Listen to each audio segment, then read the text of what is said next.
Tengan todos muy buenas noches, estimados alumnos, seguidores de la Escuela de Alejandría que nos honran con su presencia en esta noche que tenemos la participación de nuestro querido hermano y profesor Anderson Muñoz con el tema, un tema súper interesante acerca del segundo templo, ese lugar que fue un centro de fe, pero también a la vez un centro de conflicto en esta época tan determinante y a veces tan oscura.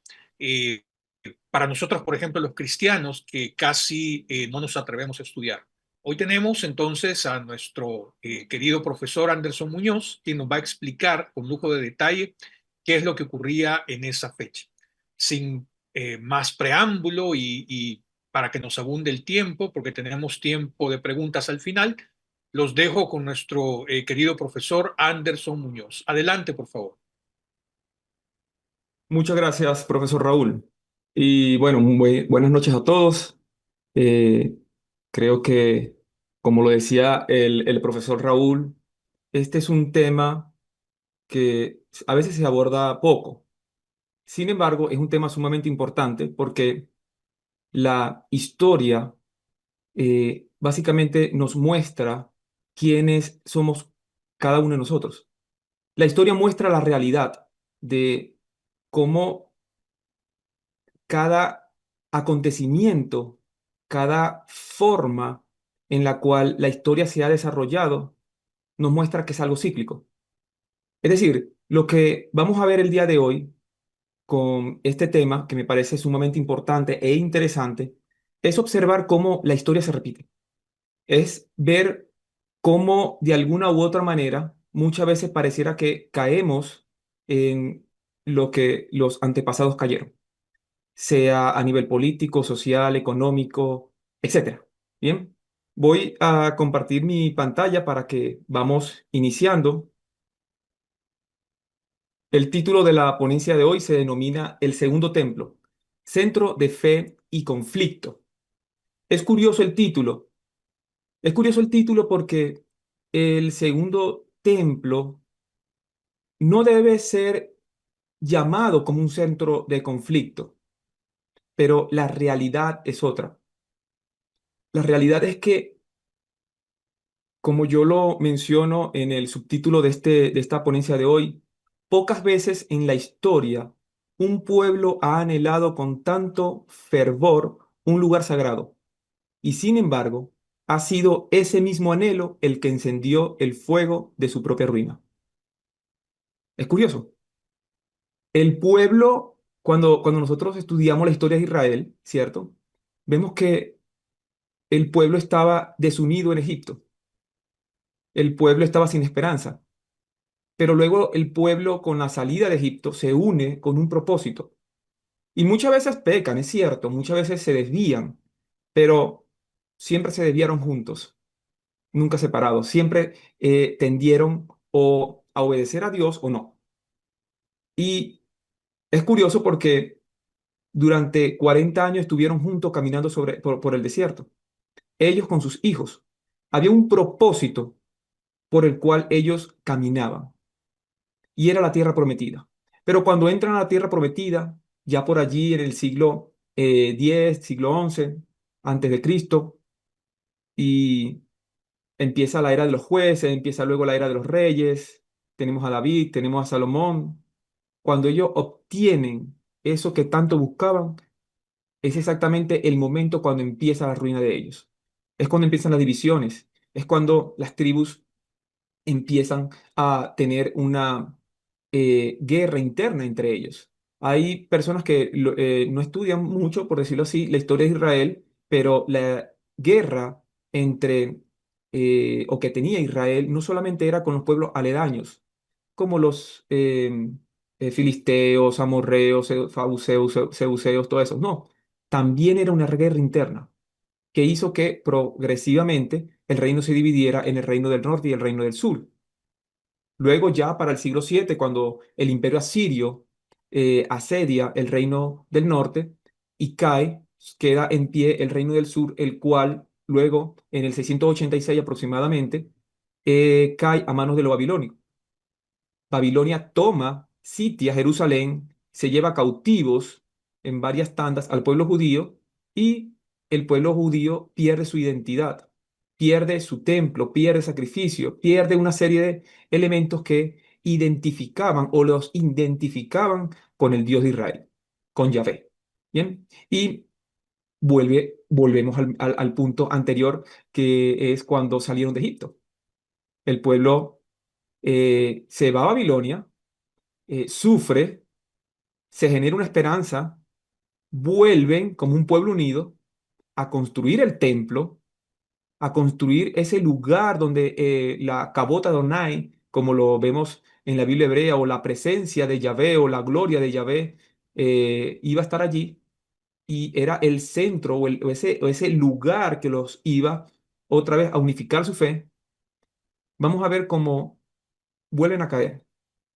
Es decir, el lugar que debía ser el centro de fe, el centro que los iba a unir como pueblo que se identificaba con esta deidad, con este Dios llamado Yahvé, el Dios de la Biblia, este lugar será justamente el lugar que va a causar su ruina.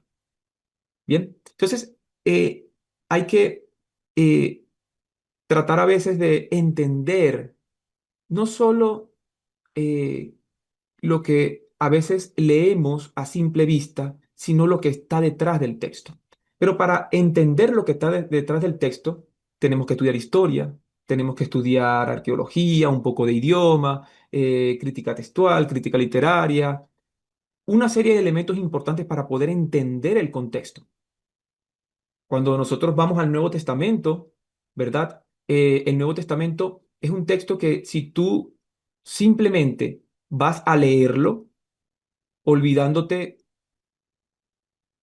del Antiguo Testamento, vas a estar descontextualizado.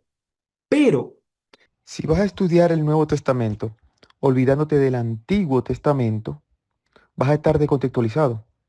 Vas a estar descontextualizado no solamente del Antiguo Testamento, sino también de los 300 a 400 años de silencio o de la época intertestamentaria. Digamos que al momento de entrar al Nuevo Testamento es evitar estudiar esto. La información que nosotros tenemos del Antiguo Testamento y de la época intertestamentaria es la que nos ayuda a entender lo que más adelante vamos a encontrar en el Nuevo Testamento. Lo que está pasando en el Nuevo Testamento, ejemplo, tú lees el Nuevo Testamento y vas a encontrarte con una serie de grupos: fariseos, saduceos, esenios, celotes, sicarios, temerosos de Dios. Es decir, un fenómeno sectario dentro y específicamente del Nuevo Testamento. En los tiempos de Jesús, o cuando donde se desarrolla el Nuevo Testamento, cuando nosotros nos hacemos la pregunta, ¿de dónde surgen todos estos grupos? ¿Del Antiguo Testamento? No. Todos esos grupos exactamente van a desarrollarse en el periodo intertestamentario. Así que, como es necesario estudiar el Antiguo Testamento, también es importante estudiar la época del Segundo Templo. Todo este ambiente político, social, cultural, religioso que vamos a encontrar dentro del Nuevo Testamento, específicamente nace en algo que surge en el periodo intertestamentario o el periodo del Segundo Templo, ya para el siglo 3, 2, 1 antes de Cristo. Estudiar este tiempo es crucial para entender en el Nuevo Testamento todas las palabras, expresiones o historias o menciones de estos diferentes grupos. A veces, pues digamos que las personas pasan por alto algo que podemos decir que son sutiles, momentos específicos al momento de hablar con Jesús, algún versículo, alguna historia, pero por no estudiar el Antiguo Testamento o la época intertestamentaria no se dan cuenta de la verdad que dice el texto. Simplemente porque no conocen la historia. Y estudiar la historia, como lo mencioné antes, es observar quiénes somos cada uno de nosotros. ¿Por qué? Porque la historia es cíclica, se repite. Y lo que vamos a ver en la clase de hoy o en la ponencia de hoy es entender un poco más sobre la historia y cómo aplicar esa historia a nuestros días. Y por supuesto, buscar herramientas para no repetir los errores del pasado. Porque muchas veces incluso nosotros hablamos de los errores del pasado, pero seguimos cayendo en los mismos errores. A veces es bueno hablar de las virtudes del pasado, pero a veces parece que son más importantes los errores que las virtudes, Entonces, quiero que me acompañen el día de hoy a que nos empecemos a sumergir un poco más sobre este tema. El segundo templo, centro de fe y conflicto. Bueno, el anhelo que nació entre las ruinas. La destrucción del primer templo en el 586 por los babilonios no fue simplemente un desastre político o arquitectónico, fue una catástrofe espiritual sin precedentes para el pueblo judío. El templo de Salomón no era solo un centro del culto, era el símbolo tangible de la presencia divina, el lugar donde el cielo y la tierra se encontraban.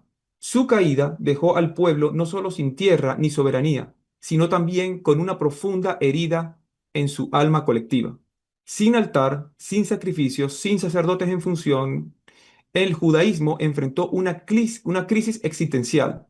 ¿Cómo continuar, fíjense esto, cómo continuar siendo el pueblo de Dios sin el lugar donde Él habita? Esta tragedia provocó una transformación profunda en el exilio babilónico. Lejos de su tierra y sin el templo, el pueblo judío comenzó un proceso de reconstrucción interna. ¿Bien? Sí, y era básicamente lo que venía mencionando hace poco. El pueblo judío en Babilonia, más adelante cuando ustedes estudian algunos salmos, Salmo 137, que es muy importante para entender lo que estoy mencionando aquí, textos ya del periodo del Segundo Templo, podemos entender cómo el pueblo llora, el pueblo sufre. Esto no solamente es la destrucción de un lugar, sino es la destrucción del lugar, porque es la destrucción del lugar donde ellos podían espiar, donde ellos iban a orar, donde los sacerdotes iban a hacer sus funciones de expiación, donde las fiestas de peregrinaje como Pesach o Pascua o Shavuot, Pentecostés o Sukkot, tabernáculos, se iban a dar a cabo cada año.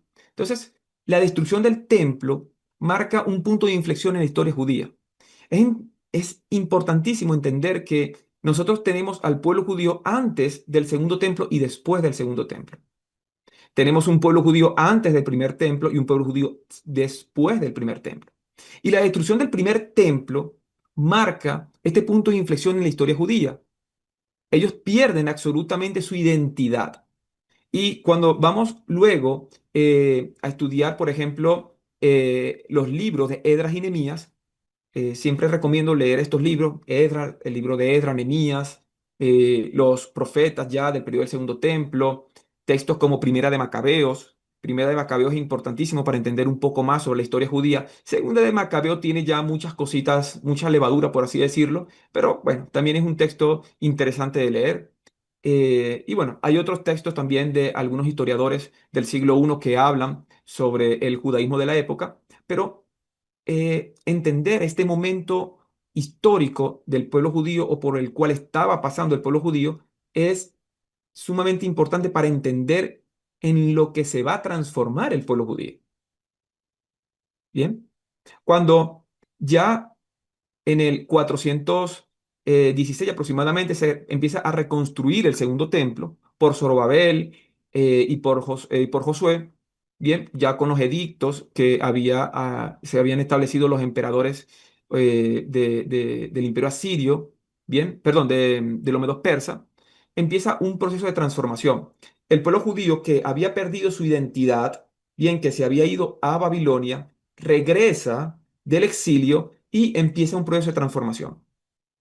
Dentro de este proceso de transformación, esto tiene una etapa que está en la historia, no la vamos a ver desarrollada en el Antiguo Testamento, ¿bien? Porque ya en el Nuevo Testamento tenemos el resultado de todo eso y ya en el Antiguo Testamento tenemos el último profeta que es Zacarías, eh, Malaquías, Zacarías, y vamos a ver que hay un tiempo allí, lo que pues, muchas veces se denomina los 400 años de silencio, y ya en este momento histórico muchas veces la gente pierde la noción de lo que sucede porque simplemente no está en la Biblia. Y yo siempre recomiendo, mira, por supuesto que es importante entender la Biblia, estudiar la Biblia, pero también es importante estudiar lo que está alrededor de la Biblia para entender cómo se construyó la Biblia, cómo se construye el Nuevo Testamento y las historias del Nuevo Testamento y los momentos específicos y los movimientos dentro del judaísmo que aparecen en el Nuevo Testamento justamente nacen en este periodo del Segundo Templo o época intertestamentaria. Entonces, en este momento histórico, luego del exilio, se producen varias situaciones que son sumamente importantes mencionar, como por ejemplo la reforma de Esdras y Nehemías, la formación de la Gran Asamblea, el nacimiento de los Sugot, el nacimiento de la sinagoga, el tema de la tradición oral, el tema de todo este movimiento y este sistema de pensamiento que es el judaísmo. Todo esto nace en este periodo específico de la historia. Nace el fenómeno sectario, es decir, nacen las distintas sectas o movimientos religiosos, políticos y sociales en este periodo del Segundo Templo. ¿Quiénes son? Fariseos, saduceos, esenios, celotes, sicarios, herodianos, temerosos de Dios. Más adelante los cristianos o los nesaritas. Es decir, nacen una serie de grupos que hay que entender por qué se da este fenómeno, esta pluralidad de pensamiento, porque algunos creen que, bueno, mira, en los tiempos de Jesús todos creen iguales. No, al contrario, hay un conflicto interno entre todos los grupos. Inclusive en el Nuevo Testamento vemos en un momento determinado que fariseos y herodianos se unen para hablar con Jesús. Esto es algo un poco irrisorio porque los herodianos eran vistos como enemigos directamente. Incluso los fariseos y los saduceos tampoco se la llevaban bien, cosa que vamos a ver en un momento. Pero lo que quiero mencionar es que hay que entender este ciclo, esta historia, estos momentos históricos de estos acontecimientos que están pasando para poder entender lo que aparece en el Nuevo Testamento. Bien, entonces, el pueblo de Israel regresa del exilio, sucede la reforma de Esdras y Nehemías, donde el pueblo judío, para identificarse, ¿verdad? Para generar ya una identidad judía, van a necesitar una pureza étnica, pureza cultural y pureza religiosa. Por ejemplo, vamos a ver en los libros de Esdras y Nehemías que ellos dejan a sus mujeres paganas por seguir al Dios de la Biblia. No voy a entrar en el tema si eso estuvo bien o estuvo mal. Hay diversidad de opiniones acerca de eso, pero podemos ver que hay un punto específico en el cual ellos empiezan un proceso de transformación espiritual. ¿Sí? Fue en medio de las cenizas que brotó un anhelo ardiente, restablecer la identidad nacional y espiritual de Israel. El regreso del exilio no solo fue un retorno físico a Jerusalén, sino también un retorno profundamente espiritual. La memoria y la relación con el Dios de sus padres, lo que veníamos hablando hace un momento. El segundo templo, reconstruido bajo Zorobabel y más tarde embellecido por Herodes, fue el símbolo de esa esperanza. No solo levantar muros y altares, sino reconstruir el alma de una nación marcada por el dolor y la promesa.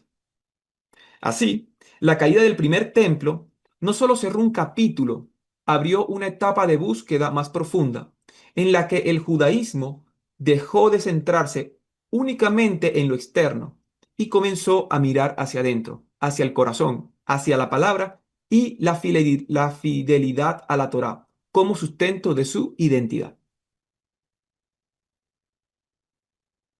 Yo acabo de mencionar una expresión que es el término judaísmo.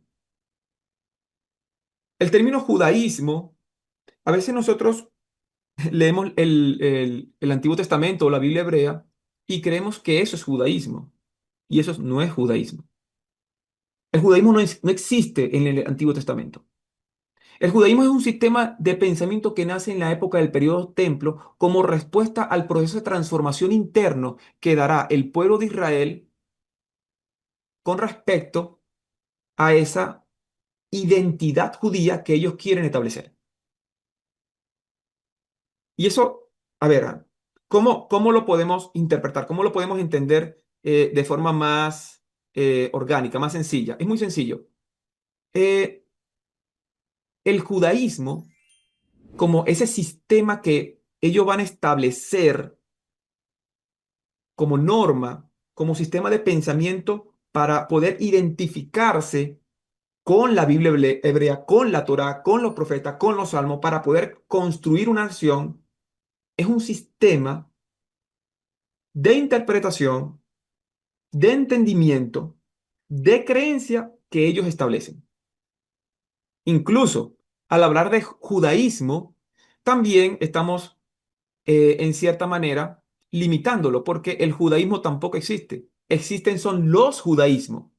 ¿Por qué? Porque cada grupo, sea fariseo, sea celote, sea sicario, sea temeroso de Dios, etcétera, va a tener su judaísmo.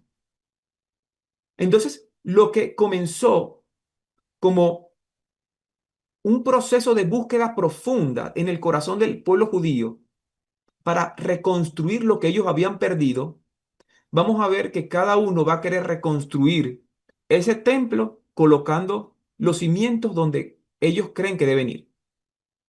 Cada uno va a interpretar de manera propia ese proceso de estructuración interna y profunda que van a empezar a ellos establecer como nación. ¿Bien? Tras el exilio babilónico, los judíos regresan y con el permiso de Ciro el Grande, eso está pueden ir a Isaías capítulo 45, reconstruyen el templo en el 516, pero fue Herodes el Grande quien lo convierte en una de las maravillas del mundo antiguo. Sin embargo, este embellecimiento estaba cargado de tensiones. Muchos consideraban impuro un templo reconstruido por un rey impío y propagano y prorromano. Ese es un punto muy importante, porque a medida que vamos avanzando, que se da la reconstrucción del segundo templo, que inclusive cuando leen los libros de Esdras y Nehemías, van a notar que los judíos lloraban porque algunos alcanzaron a ver el primer templo y decían que ni siquiera se parecía. O sea, era algo muy triste ese templo. Más adelante, siglo después, Herodes viene, lo embellece, construye una maravilla arquitectónica en este periodo de tiempo, pero observen que ya muchos empiezan a considerar esa reconstrucción como algo impuro, porque viene de un rey pro-romano.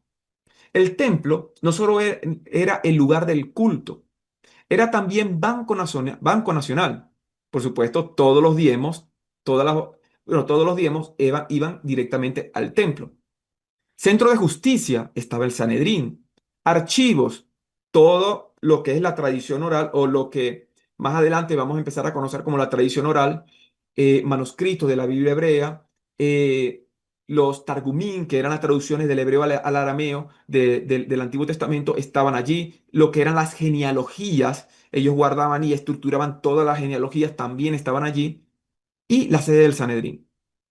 Los grupos religiosos luchaban por controlarlo, porque quien controlaba el templo controlaba al pueblo.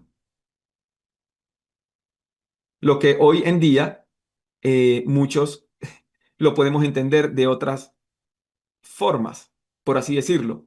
El que controla el dinero, no sé, de la iglesia, de la Kehilá, controla pues lo que allí sucede. El que controla la iglesia, el que controla un grupo determinado, ¿verdad? Va a controlar al pueblo. Generalmente, y esto que voy a decir es muy triste, pero generalmente el pueblo es ignorante. Pues cuando nosotros estudiamos la historia, vamos a ver que el pueblo eh, era un pueblo que por supuesto tenía limitaciones. No todos tenían una Biblia como nosotros tenemos hoy en día, diccionarios, traducciones, libros, etcétera, etcétera, etcétera, sino que el conocimiento en cierta manera era limitado. Cuando Israel vuelve del exilio, es un momento crucial porque es el momento donde nacen los rabinos. ¿Quiénes son los rabinos? Esto nace de la necesidad, cuando ustedes van, por ejemplo, al libro de Esdras y Nehemías, que se dice que empezaron a leer la Torá, ¿verdad? Ellos hablaban, ellos leían probablemente en hebreo y traducían al arameo. Y toda traducción es una interpretación del traductor. Y esa interpretación, esa forma de explicar, ¿verdad? De decir lo que dice el texto, fue lo que dio origen y dio paso a que los rabinos o los maestros de la Torá, de la ley, empezaran a circular en todo Israel, Jerusalén y el Medio Oriente. ¿Ok? ¿Por qué? Porque el pueblo judío se ve en la necesidad de entender qué es lo que dice el texto bíblico y son pequeños grupos que se van formando, que se van estructurando, ¿bien? Y van leyendo lo que dice el texto y lo van enseñando al pueblo. Esas personas que enseñan son más adelante las personas, ¿verdad?, que van a tener un control sobre el pueblo. Por eso, por ejemplo, cuando nosotros lo vemos a los fariseos eran rabinos, bien, vamos a ver que los fariseos iban a tener muchas, por así decirlo, muchas diferencias o demasiadas diferencias con los saduceos. Los saduceos, que eran la élite, o la élite en, eh, política, por así decirlo, pero también religiosa de la época, porque eran directamente los sacerdotes del templo, era un grupo que tenía bajo su control el templo. Más adelante nace la sinagoga. La sinagoga en cierta manera nace como un lugar de estudio de la Torá por medio de estos rabinos, pero también nace por la necesidad de control. Las sinagogas también eran como un mini templo. Era un lugar donde los fariseos podían tener control, pero quien tenía el control mayor del templo en Jerusalén eran los saduceos como tal. Entonces, el que controla el templo controla al pueblo. Por ende, estos grupos religiosos van a entrar en un camino en el cual, o en una carrera, en la cual ninguno va a ganar. Todos van a perder. Todo al final vamos a observar cómo cada uno de ellos van a perder. Porque el objetivo de Dios, inclusive, cuando nosotros vamos al Antiguo Testamento, el objetivo de Dios no era tener un templo. No lo era. Es el pueblo que se pone a pedir un rey. Más adelante David quiere construir un templo. Bien. Pero a pesar de que la gloria de Yahvé o la gloria de Jehová o la gloria de Dios quería estar con el pueblo y se da lo del tabernáculo y todo eso, más adelante vamos a observar que es el pueblo que quiere un templo. Es el pueblo que quiere un rey, es el pueblo que quiere jueces, es el pueblo que quiere adoptar ciertas culturas, ciertas prácticas paganas. Era el pueblo. Dios permite, ¿cierto? Inclusive, a veces suena un poco contradictorio lo que digo porque también en el texto dice que el templo, bien, es una prefigura del templo celestial. Por supuesto, es cierto. Pero lo que Dios quería era simplemente un pueblo que lo buscara, un pueblo que se acercara a Él. Es más, siempre vamos a observar que el lugar de mayor conexión con Dios es el desierto. Pónganse a ver, ¿dónde encontró Dios a Abraham? A Moisés. ¿Dónde se manifestó la grande maravilla y milagro de Dios? En el desierto. Vamos a tener a Eliseo, vamos a tener a Elías. Vamos a tener más adelante incluso a Juan el Bautista. Incluso Jesús va al desierto, donde tiene una conexión más profunda con Dios. En sí, y esto es interesante, ahorita no hay como tiempo para evaluarlo, pero el desierto en la Biblia hebrea también es un lugar de conexión profunda con Dios, cuando estamos o vamos como pueblo al desierto directamente. Lugar de atención. Josefo, perdón, fue un historiador del siglo I. Josefo relata que en los días previo a la destrucción del templo, los diferentes grupos armados judíos luchaban entre sí dentro del recinto sagrado. Algunos estudiosos ven esto como el colapso del orden religioso, como una causa directa del juicio divino que muchos esperaban. Numerosos escritores antiguos y académicos modernos han observado que el templo era visto por muchos como una institución profundamente corrompida, especialmente debido al dominio de los saduceos. El profesor Epe Sander, en su obra Judaism, señala que la aristocracia sacerdotal estaba comprometida con Roma, lo cual erosionó su legitimidad ante gran parte del pueblo. Geza Vermes también describe en sus estudios sobre el judaísmo del Segundo Templo que los saduceos eran considerados por muchos como ilegítimos y sus rituales eran vistos como manipulaciones vacías de sentido espiritual.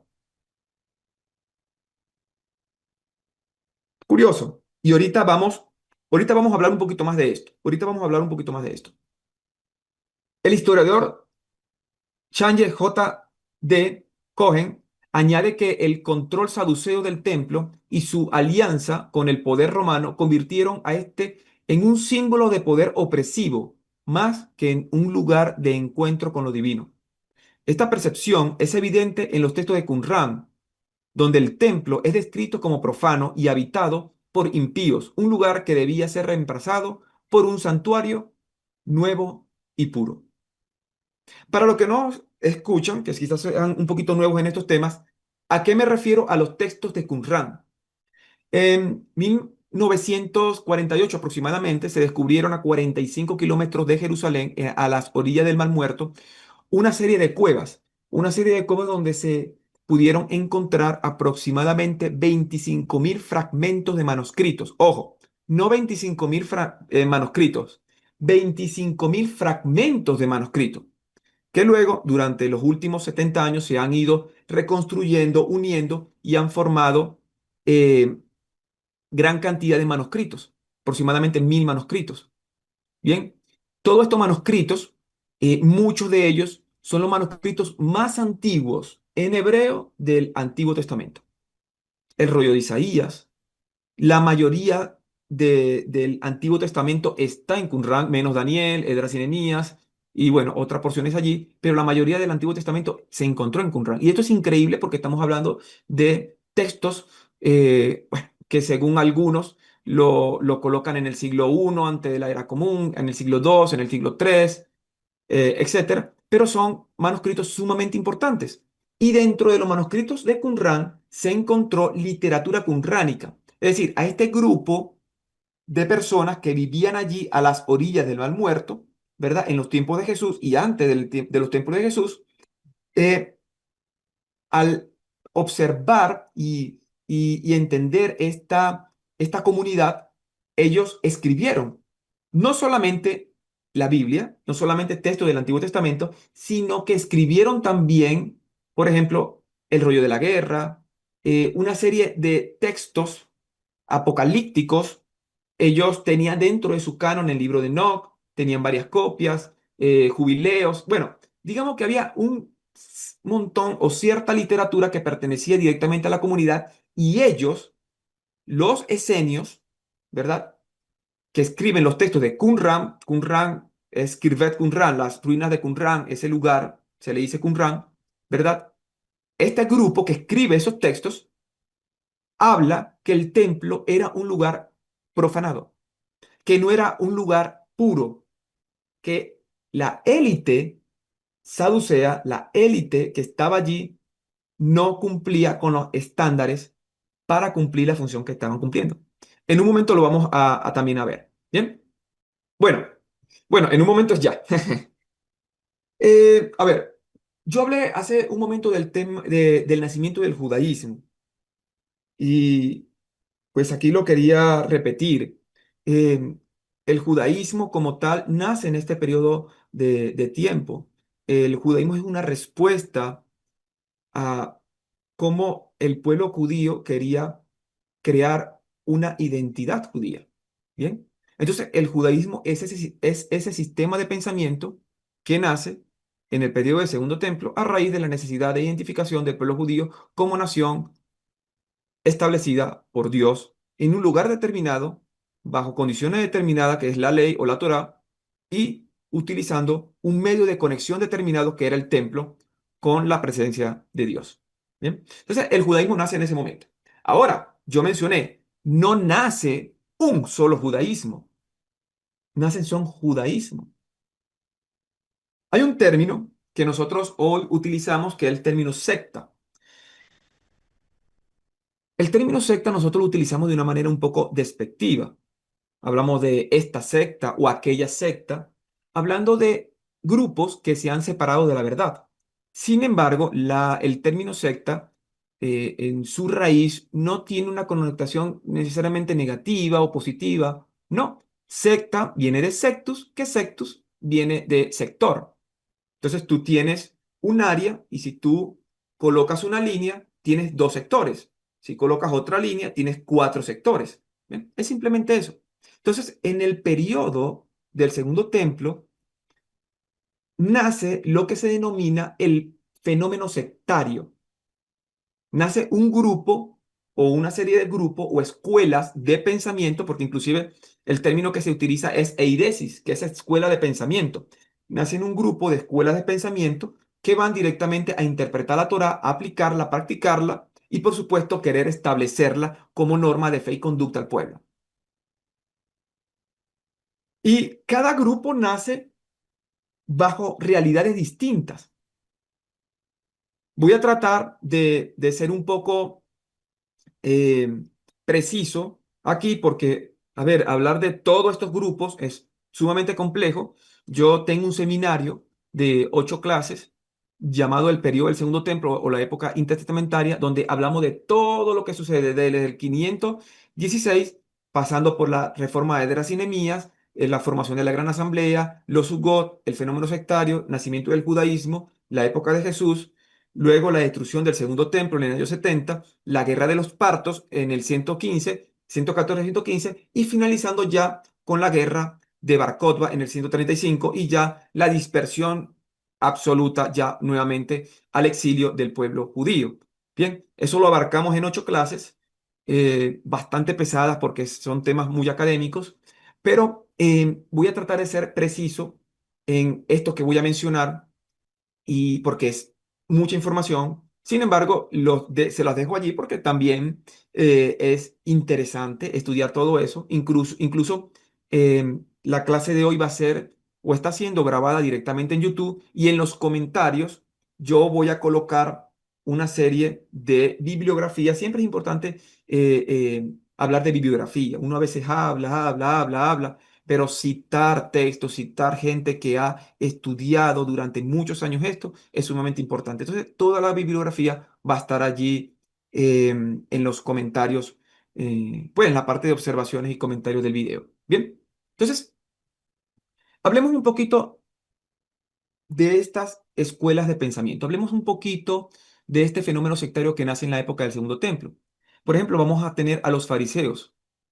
Eh, Luego de la reforma de Esdras y Nehemías, nace lo que se denomina la Gran Asamblea, que era un cuerpo que dentro de la historia judía, dentro de la tradición oral, textos como el Pirkei Avot o la tradición de los padres, vamos a ver menciones sobre eso. Era aproximadamente un corpus, aproximadamente de 250 judíos que forman un Sanedrín, o el inicio de lo que más adelante vamos a llamar como el Sanedrín, y ellos allí forman, por así decirlo, el primer Sanedrín. Ellos establecen un proceso de estructura donde ellos van a desarrollar cómo va a ser esa formación, esa creación de identidad judía, y posterior a ello nacen los Sugot, que eran como pares de rabinos que iban en sucesión, ¿verdad? Uno tras otro, enseñando al pueblo y estructurando todo el sistema de creencia.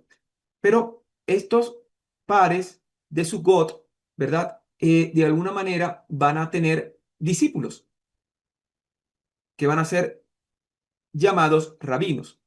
Y más adelante, estos discípulos, estos personajes que van apareciendo a lo largo de la historia, se van a llamar los parushim, o los separados, o los apartados. Es decir, ellos van a decidir separarse, no como del pueblo, sino para el pueblo. Va a ser un grupo que se va a dedicar al estudio de la Torá y a la enseñanza de la Torá. Entonces los fariseos parten de allí. Los últimos pares que fueron los Sugot fue em, em, Gilel y Shammai. Cuando nosotros vamos al Nuevo Testamento y vemos a los fariseos, a veces creemos que todos los fariseos creían exactamente lo mismo y no es así. Por ejemplo, eh, a Jesús en un momento determinado le llegan unos fariseos y le dicen que si, oye Jesús, es lícito, ¿verdad? Dar carta de repudio por cualquier circunstancia, por cualquier cosa. Pues Jesús le da una respuesta, ¿verdad? Pero no todos los fariseos creían esto. Los fariseos de Gilel, o el grupo, porque había un grupo que eran los fariseos que seguían a Gilel, ellos iban a interpretar que un hombre le podía dar causa, carta de repudio a su esposa por cualquier motivo. Pero los que venían de Shammai decían no, solo por causa de adulterio, fornicación o inmoralidad sexual se puede dar carta de repudio.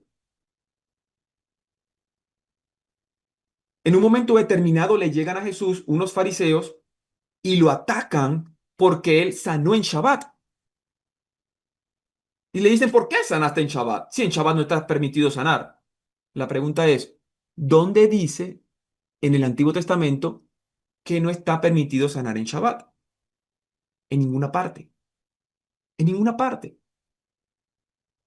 Era una interpretación rabínica en el periodo del Segundo Templo por este fenómeno sectario, por estos fariseos.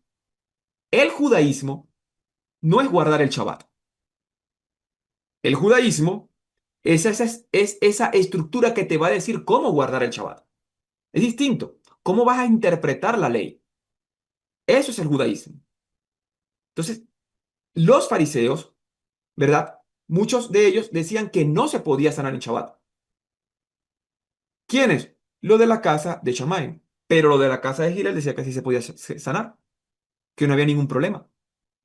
Entonces, no todos los fariseos creían exactamente lo mismo.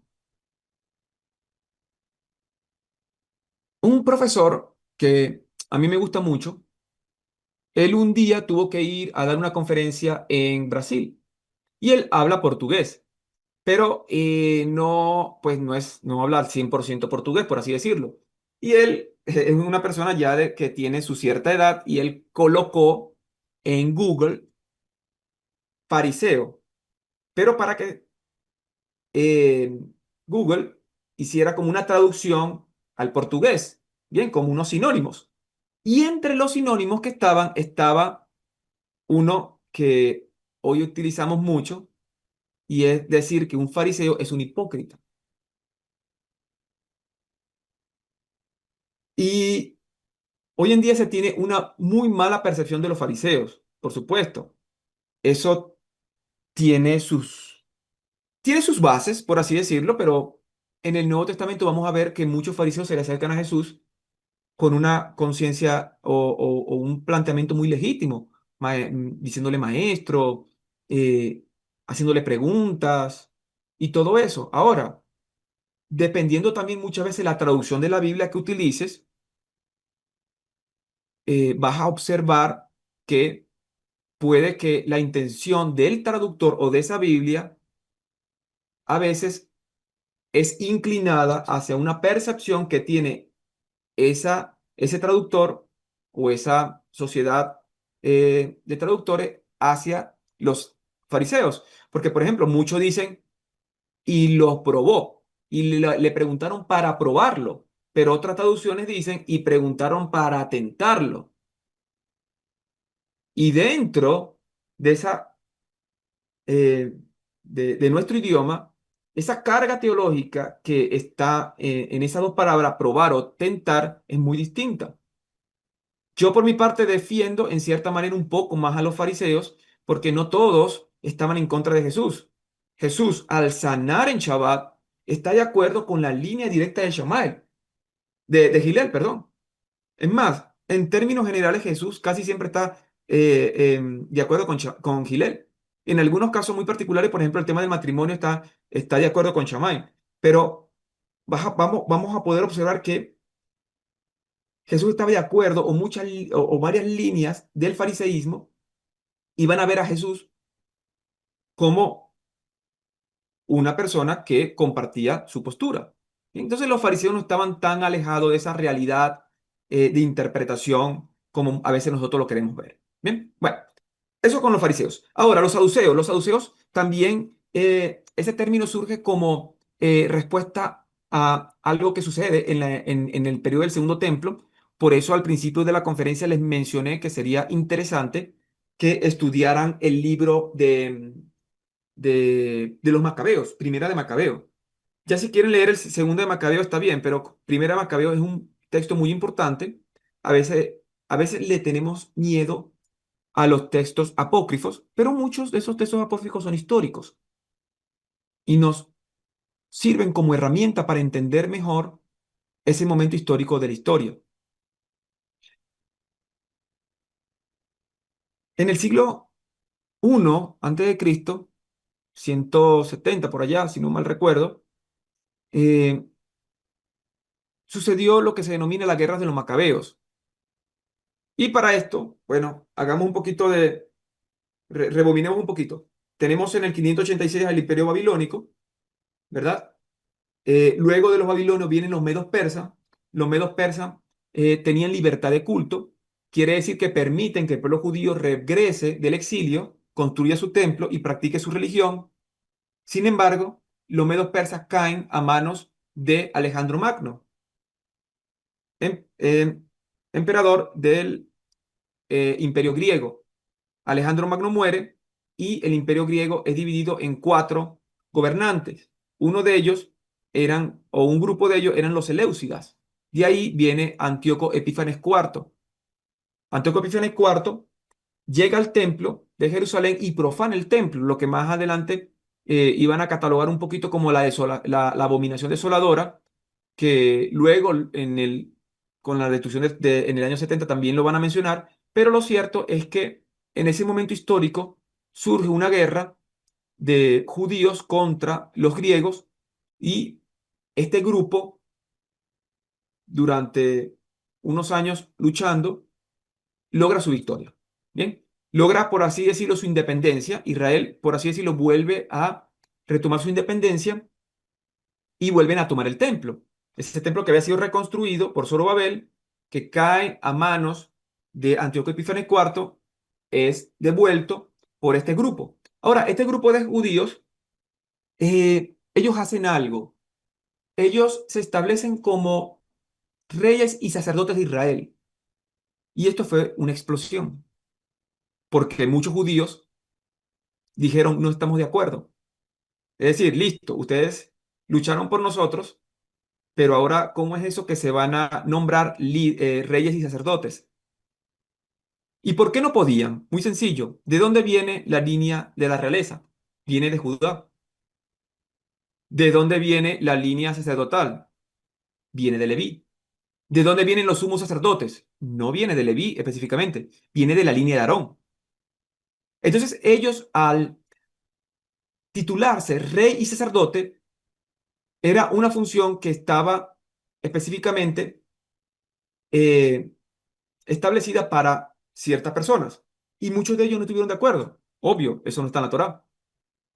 ¿Qué hicieron estos saduceos? O mentira, ¿qué hicieron estos judíos? Mataron aproximadamente 3.000 de sus compañeros. Y se autoproclamaron reyes y sacerdotes. Muchos, muchos historiadores dicen que a raíz de lo que hicieron ellos, los verdaderos sacerdotes del templo huyen a Qumrán. Ese grupito que yo mencioné, que es el tercer grupo llamado los esenios, que practicaban la tevilá o lo que más adelante se llama con el bautismo, no lo puedo explicar ahorita, que practicaban muchos rituales. Muchos se preguntan, por qué ese grupo de judíos que estaban a las orillas del Mar Muerto en los tiempos de Jesús, ¿verdad? Tienen manuscritos, son expertos en la ley, en interpretar, en escribir, tienen escribas, hacen ciertos rituales que solamente se hacen en el templo ¿Por qué lo hacen? Y muchos apuntan porque ellos eran los verdaderos sacerdotes del templo, que huyen a ese lugar debido a lo que los macabeos o lo que vienen después de los macabeos hicieron al nombrarse reyes y sacerdotes y apoderarse del templo. Por eso los esenios van a indicar que el templo es un lugar impuro.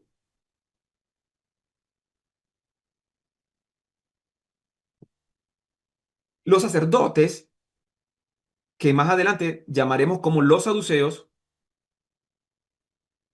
dentro de la historia va a ser un grupo que siempre va a ser catalogado como impuro, como controlador, como una élite que estaba con Roma, pero al mismo tiempo estaba con el pueblo judío, un grupo que se había adueñado del templo.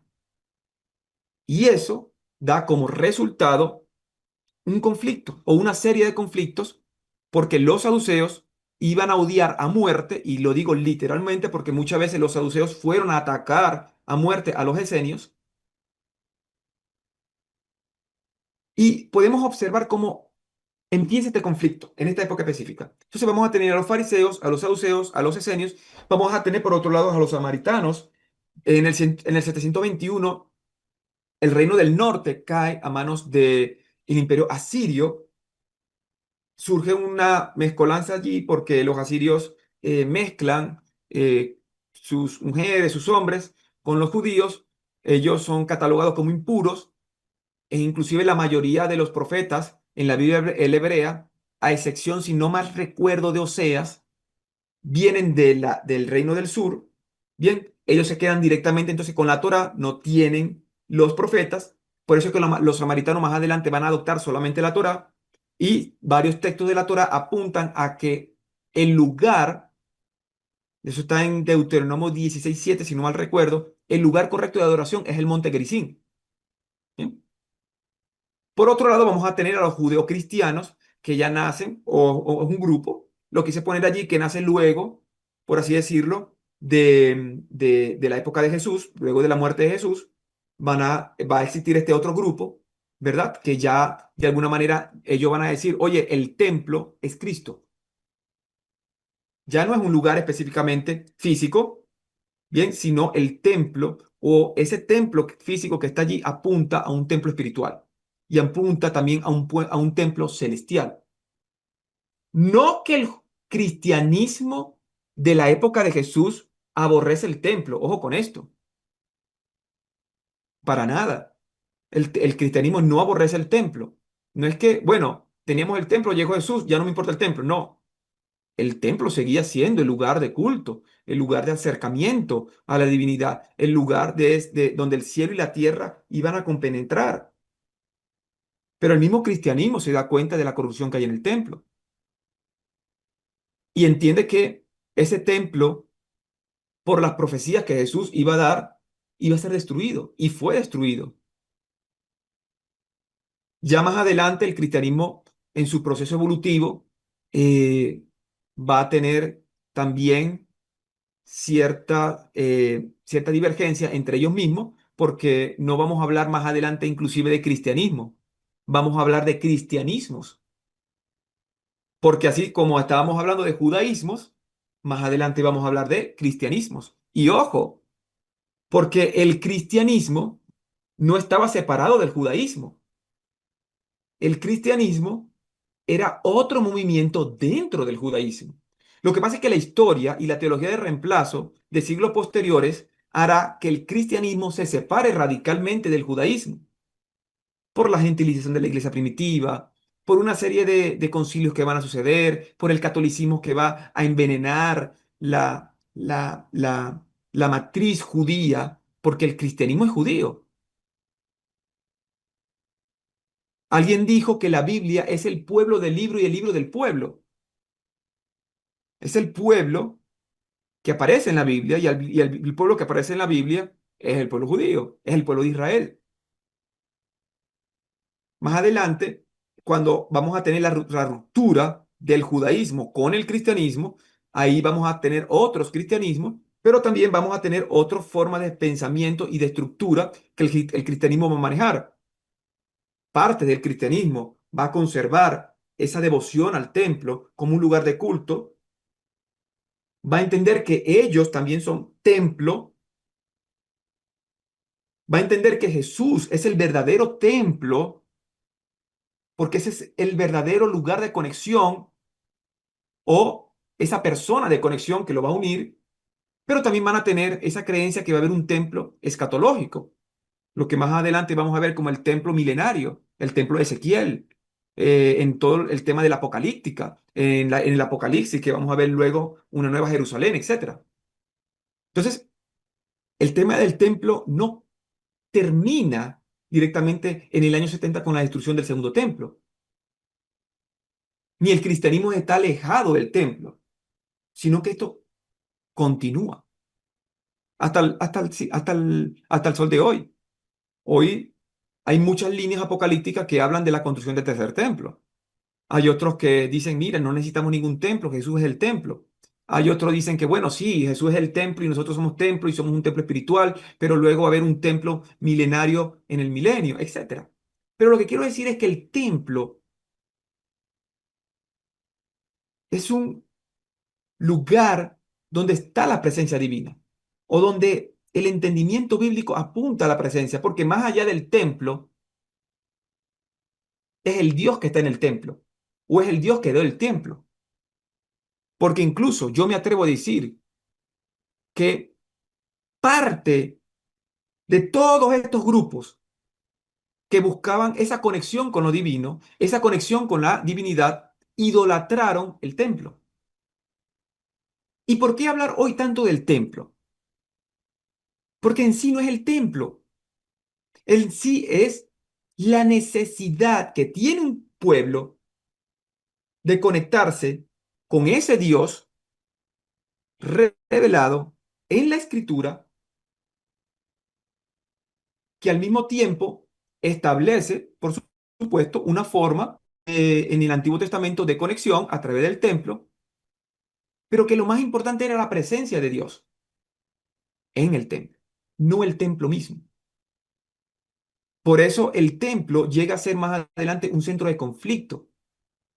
Aquello que veíamos como un lugar de fe, de unión, se va a generar o va a generar una serie de entendimiento en cada uno de estos grupos que dará pie a una división interna, una división profunda.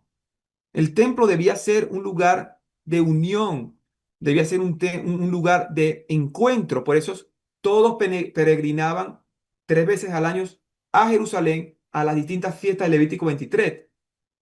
Pascua, Shavuot, que es Pentecostés, y Sukkot, que es tabernáculo. Pero cada grupo interpreta la Biblia como quiere, interpreta la revelación de Dios como quiere, practica su religión como quiere, porque ellos mismos crean su religión, y por ende, ese centro o ese lugar de unión es justamente el lugar que terminará dividiéndolos. Aquí les dejo esta diapositiva, no la voy a explicar en términos generales, quiero que la tengan allí, que le tomen un pantallazo, etcétera. Algunos amigos que tengo que sé que están escuchando de diferentes partes del mundo esta conferencia, les puedo pasar el PDF, no tengo ningún tipo de problema con eso, porque me interesa mucho que empiecen a entender algunas diferencias dentro de estos grupos, eh, eh, dentro del periodo del Segundo Templo o de este fenómeno sectario. También es importante mencionar que yo aquí coloqué los principales grupos: fariseos, saduceos, esenios, samaritanos y judeocristianos. Pero hay más. Van a tener los herodianos, van a tener los temerosos de Dios. Los temerosos de Dios son un grupo particular. En Hechos capítulo 10 aparece Cornelio como temeroso de Dios. Ah, es que él temía a Dios. No. Los temerosos de Dios eran un grupo específico en este periodo de tiempo. Y eran aquellas personas que no habían sido circuncidadas, que no eran judíos, no habían sido circuncidados, pero creían en el Dios de Israel. Cornelio era uno de ellos, que más adelante Dios le da un sueño a Pedro de animales inmundos y él dice, oye, yo no voy a, le dice a Dios, yo no puedo comer, esos son animales inmundos.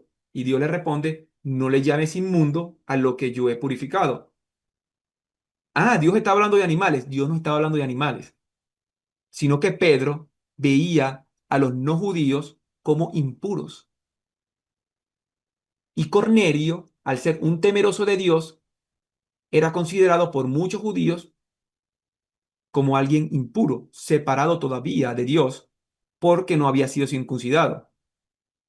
Pedro, Pedro tenía la creencia de que la circuncisión seguía para los gentiles, cosa que Pablo en la teología paulina, porque la teología de Pedro y la teología paulina tienen sus diferencias, dentro de la teología paulina, el gentil no debía ser circuncidado. No es que la circuncisión dejó de ser, no.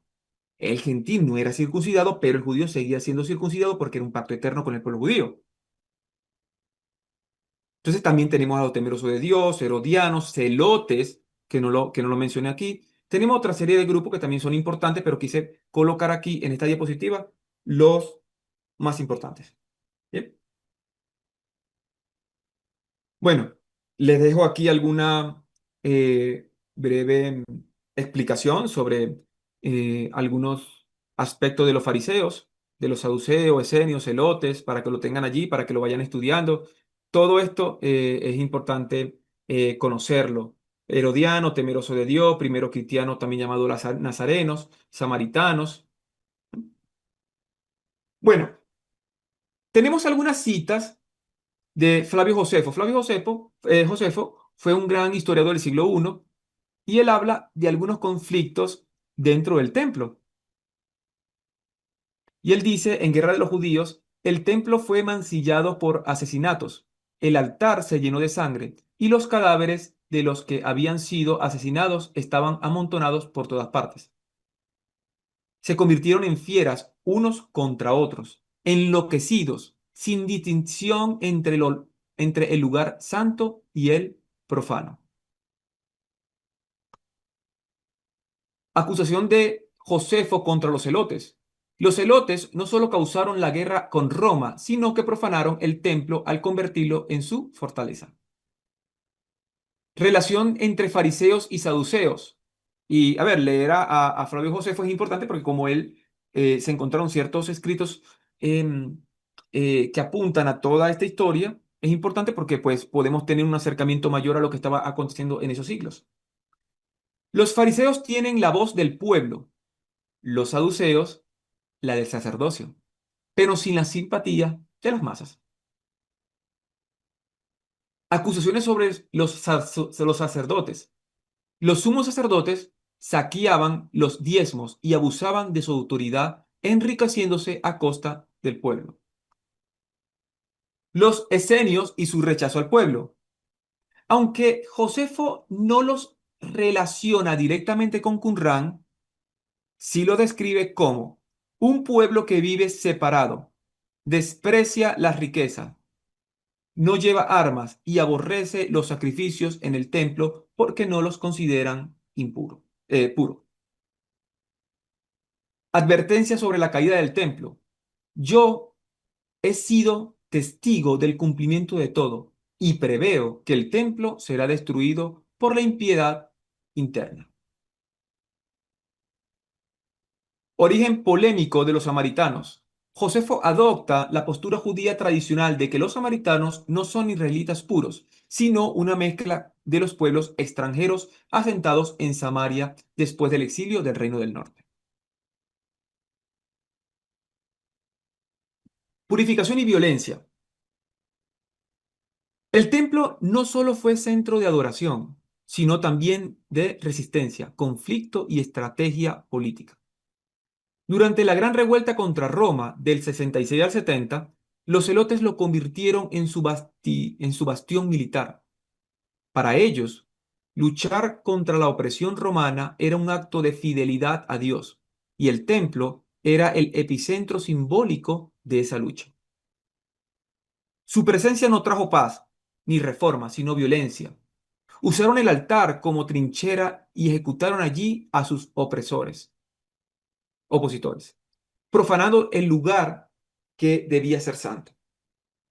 Mientras tanto, algunos saduceos que tradicionalmente el sacerdocio, dominaban el sacerdocio, buscaron la colaboración con Roma para mantener el orden y preservar su poder. Esta alianza fue vista como traición por muchos, especialmente por los sectores más radicales. Y ojo, con el tema de los saduceos. Eh, supieran que no la tengo aquí, hubiese sido interesante colocarla. Hay varias imágenes de la reconstrucción o imágenes que reconstruyen cómo era el segundo templo. Y en el segundo templo o al lado de toda la explanada estaba un barrio que era el barrio de los saduceos. Los saduceos vivían dentro de Jerusalén, porque algunos piensan que los saduceos, por ser directamente sacerdotes y los sacerdotes ser levitas y los levitas no tenían propiedades, los levitas no tenían herencia, pero los levitas recibían los diezmos y podían comprar propiedades dentro de Jerusalén. Y ellos eran muy ricos. Entonces los saduceos tenían su barrio, ¿verdad? Dentro de Jerusalén, conectado directamente al templo. Entonces ellos salían y directamente ingresaban a toda la explanada, al templo, etcétera, etcétera, etcétera. Los fariseos, más cercanos al pueblo y centrados en la interpretación de la Torá, y miren que dice más centrado porque, es más, Jesús dice en el Nuevo Testamento, si vuestra justicia no es mayor a la de los fariseos, miren lo que dice, si vuestra justicia no es mayor. Y los fariseos eran radicales en hacer cumplir la justicia. Por supuesto, en algunos aspectos no la cumplían, pero en otros sí. O sea que el estandarte que coloca Jesús es demasiado alto, es mayor a los mismos fariseos que se dedicaban al estudio, a la práctica y a la enseñanza de la Torá. Y si vuestra justicia, y el término justicia viene de sedaká, viene de esos actos que nosotros hacemos hacia el prójimo, hacia Dios, hacia la conexión de lo espiritual con lo terrenal, no es mayor a una vida comparada a los fariseos que habían dejado todo por enseñar, por estudiar y por aplicar lo que entendían, no podemos entrar al reino. Son palabras fuertes de Jesús. Y vuelvo y digo, yo sé que los fariseos eran hipócritas en muchos aspectos, porque el mismo Jesús lo dice, pero en otros aspectos eran aquellos que tenían una justicia en algunos aspectos muy alta, como el estudio, como la enseñanza, etcétera. Entonces, se lo dejo por allí para que lo tomen en cuenta. Entonces, los fariseos cercanos o centrados en la interpretación de la Torá quedaron atrapados en una tensión constante. No eran revolucionarios como los cerotes, ni colaboracionistas como algunos saduceos. Esta posición intermedia los expuso al desprecio de ambos extremos. La enemistad entre saduceos y fariseos era enorme. Las diferencias teológicas eran abismales. A los saduceos no les importaba el Mesías. Los fariseos, lo principal era el Mesías, era el reino mesiánico. Luchas internas como causa de su caída.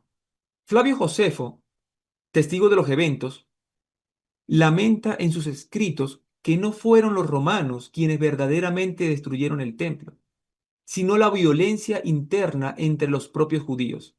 Las facciones rivales luchaban entre sí, incluso dentro del recinto sagrado. El templo se convirtió en una prisión, en un sitio de ejecuciones y saqueos, más que en un santuario. En sí, el templo o el imperio romano termina lo que el mismo pueblo judío empieza. Josefo describe con dolor que el se llenó de sangre y cadáveres y que los enemigos externos solo terminaron lo que los enemigos internos habían comenzado. Esto da mucho de qué hablar, es muy triste. A este clímax ya tenso se sumaba la figura de los herodianos, un grupo político que apoyaba la dinastía de Herodes y su alianza con Roma. Muchos de ellos ocupaban cargos administrativos y recaudaban impuestos para el imperio, lo que los hacía altamente impopulares entre la mayoría del pueblo. Los cobradores de impuestos publicanos eran vistos como traidores, pues se enriquecían a costa de sus compatriotas para servir a una potencia extranjera. Los fariseos, por su parte, rechazaban esa colaboración con Roma y promovían una santidad basada en la obediencia de la Torá a la Torá y en una vida, perdón, en la obediencia de la Torá en la vida cotidiana. Sin embargo, su relación con el poder era ambigua. Mientras condenaban el colaboracionismo, tampoco se unían a la rebelión armada. Esta tensión los ponía en el centro del conflicto ideológico. No eran suficientemente revolucionarios para los celotes ni suficientemente sumisos para los herodianos. Por eso eran constantemente cuestionados por todos. El templo no solo fue un centro de adoración, sino también de resistencia, conflicto y estrategia política.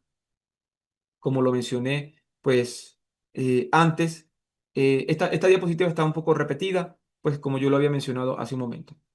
Conclusiones. La historia del segundo templo no solo nos habla del pasado, y aquí va, miren, aquí va lo más importante de esta conferencia.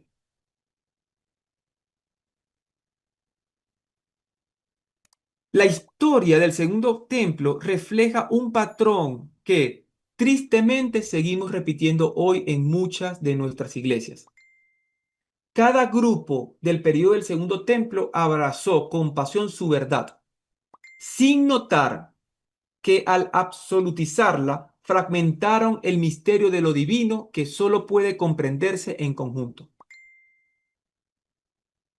En lugar de reconocer la riqueza del pueblo espiritual en su diversidad, prefirieron dividirlos por doctrinas y estilos y énfasis que interpretaron dentro de su forma de pensamiento.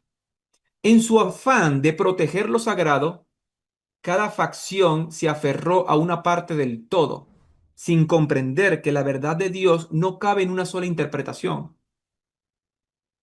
Así también hoy, al levantar banderas sobre pequeñas diferencias, olvidamos que el llamado es a la unidad en medio de la pluralidad. Si bien es cierto que no debemos sacrificar la verdad en nombre de la unidad, porque al hacerlo, al final perderíamos ambas, también es vital reconocer nuestras limitaciones en el entendimiento que poseemos. Por eso, debemos luchar cada día por una unidad genuina, nacida de una búsqueda humilde y constante de la verdad. Y yo agregaría a esto, entendiendo las limitaciones que cada uno tenemos. Miren lo que yo coloqué al final. Dije, si bien es cierto que no podemos sacrificar la verdad por la unidad, porque si no, al final vamos a perder ambas, porque si unimos esto, eh, y bueno, aquí podemos hablar de muchos puntos, pero hay cosas que son elementales, hay cosas que son de fondo y de forma. Lo que es de fondo, que para nosotros es una verdad sumamente importante,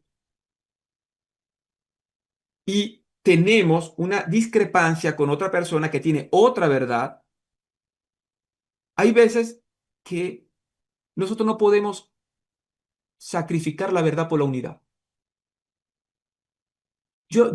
Aquí estoy manifestando la necesidad de unión que debemos tener, nacida de una búsqueda humilde y constante de la verdad, entendiendo la limitación que tengo. Porque ellos absolutizaron el fragmento y la verdad, fragmentándola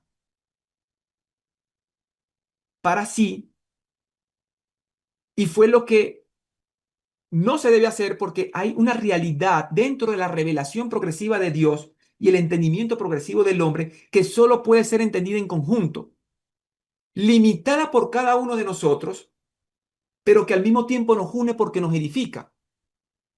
Si bien es cierto que estoy hablando de esa unidad, de buscar esa unidad, de buscar esa verdad, también es cierto que lamentablemente hay momentos en que vamos a tener o tenemos verdades tan centrales que no podemos estar unidos con otras personas. Eso es cierto. Eso es verdad. Sin embargo, hay que entender también algo y comprender algo. Pablo decía, en parte conocemos y en parte profetizamos, mas cuando venga lo perfecto, lo que es en parte se acabará. ¿A qué se refiere Pablo?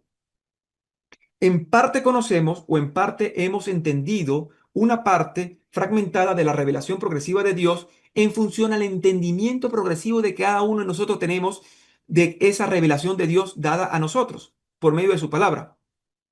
Y lo que en parte conocemos, en parte nosotros profetizamos. ¿Qué significa profetizar? A ver, hoy en día hay tanta carga teológica perversa, por así decirlo, en lo que nosotros entendemos que leemos la palabra profetizar y no lo entendemos en su más sentido, en su más elemental concepto, que es profetizar es anunciar.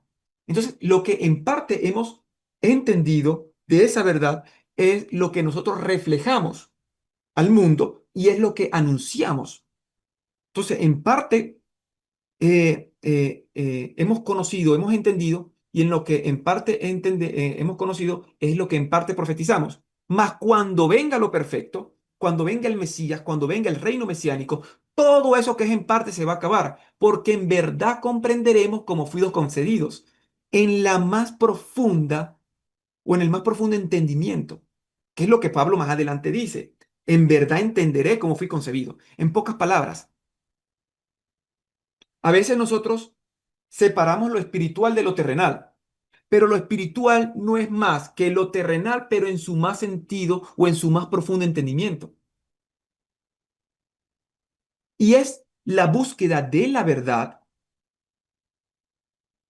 entendiendo las limitaciones tan grandes que tenemos, que no la vamos a poder tener de forma absoluta en este mundo, de que vamos a tener muchas discrepancias, de que vamos a tener muchas diferencias, pero solo es a través de la humildad que vamos a poder construir relaciones, que vamos a poder no fraccionarnos, no segmentarnos en a veces tonterías que nosotros podamos seguir creyendo que, oh, yo tengo la verdad absoluta. Bien, porque al final de cuentas, el pueblo, entendiendo que el templo era el centro de conexión entre Dios y el hombre, justamente es eso lo que al final los va a llevar a la ruina, porque al final el templo se destruye, al final entran las tropas romanas, al final violan a las mujeres, al final saquean el templo, saquean el oro, saquean todo, lo destruyen, matan a los hombres, matan a las mujeres, matan a los niños, se van a Masada, a las afuera de Jerusalén, hay una guerra por allá, van a Qumrán. Qumrán probablemente también fue asediado por Roma y destruido y muertos. Luego de eso hay otra guerra más adelante donde miles son asesinados, martirizados. Luego está la persecución sobre los cristianos. Al final, ese objetivo que ellos tenían de unión a través del templo es exactamente lo que los lleva a la ruina y a la destrucción de esa identidad judía que iban a querer construir en el periodo del segundo templo. Cada grupo del periodo del segundo templo abrazó con su compasión su verdad, sin notar que al absolutizarla fragmentaban el misterio de lo divino que solo puede comprenderse en conjunto. En su afán por proteger lo sagrado, cada fracción se aferró a una parte del todo, sin comprender que la verdad de Dios no cabe en una sola interpretación. Todos buscaban la luz, pero cada uno construyó su lámpara con filtros distintos. la ley, la pureza, la rebelión, la tradición, y así la unidad se perdió entre tantas visiones parciales del mismo Dios. Primera de Corintios 13, 9 y 12. Porque en parte conocemos, en parte entendemos la revelación de Dios y en parte anunciamos esa revelación. Mas cuando venga el reino mesiánico, cuando venga lo perfecto, entonces todo eso que es en parte se va a acabar. Por eso dice Pablo, cuando yo era niño, hablaba como niño, pensaba como niño, juzgaba como niños. Mas cuando fui hombre, dejé lo que era de niño. Ahora vemos por un espejo, oscuramente, mas entonces veremos cara a cara. Ahora conocemos en parte, pero entonces conoceré como fui conocido, perdón. El templo fue diseñado como el corazón del pueblo, el punto donde el cielo y la tierra se encontraban, donde las tribus se unían y los sacrificios hablaban del perdón y la restauración. Pero con el tiempo, ese mismo lugar que debía ser centro de unidad se convirtió en epicentro de división. Las luchas de poder, las diferencias doctrinales, las ambiciones políticas y la corrupción de quienes lo controlaban lo vaciaron de su propio propósito original. El templo que debía ser símbolo de encuentro con Dios terminó siendo el escenario de enfrentamientos entre hermanos. Voy a repetir esto. El templo, que debía ser símbolo de encuentro con Dios, terminó siendo escenario de enfrentamiento entre hermanos. Hoy ya no tenemos un templo de piedra, tenemos un Mesías vivo. Jesús o Yeshua ha tomado el lugar central como el nuevo templo, el mediador entre Dios y los hombres. Pero paradójicamente, también hoy nuestras diferencias sobre cómo entenderlo, cómo seguirlo, cómo nombrarlo, cómo adorarlo, se han convertido en motivo de nuestras divisiones.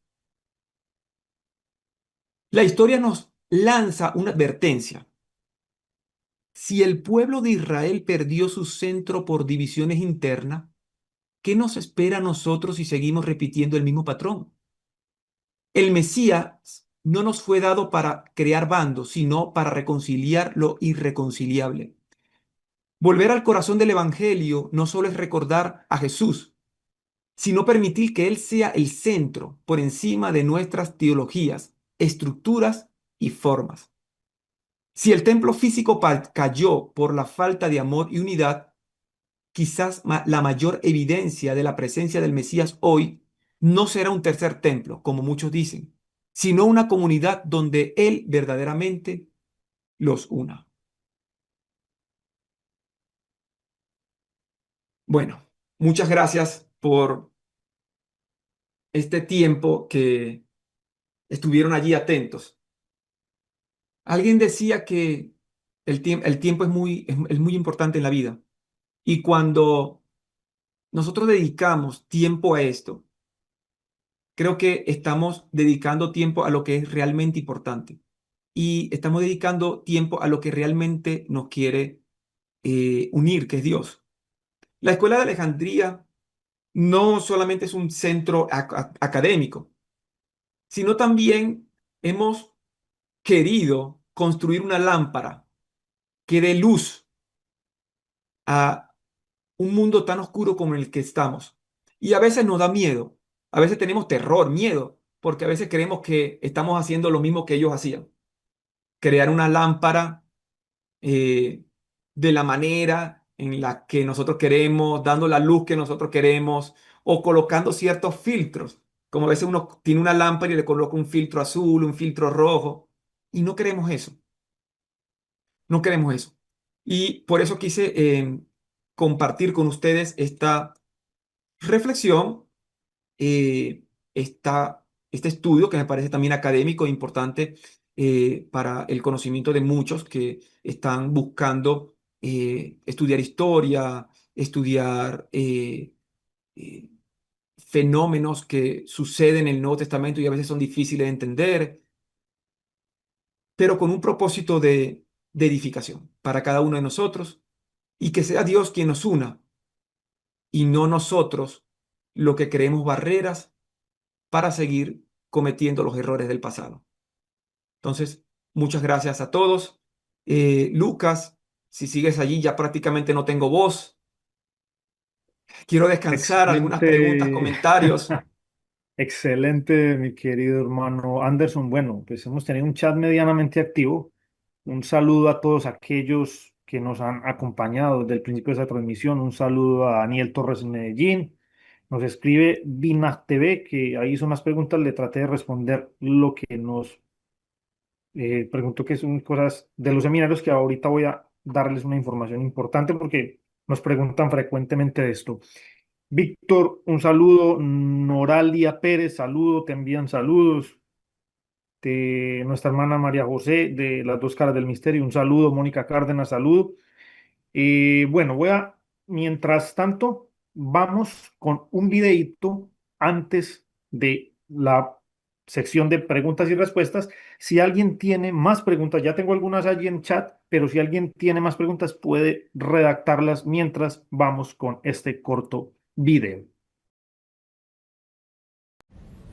Esta es una transmisión en vivo de la Escuela de Alejandría desde la sala de Zoom en simultáneo con la página de Facebook y nuestro canal de YouTube, donde estará disponible permanentemente. ¡Qué bueno que nos acompañe!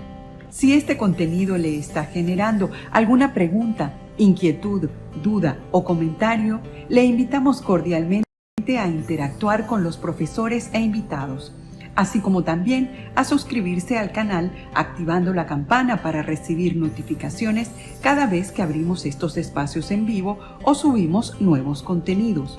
Síganos en redes sociales, visite nuestra página web, contiene información que podría interesarle, y para una comunicación más personal ponemos a su disposición nuestro chat de WhatsApp.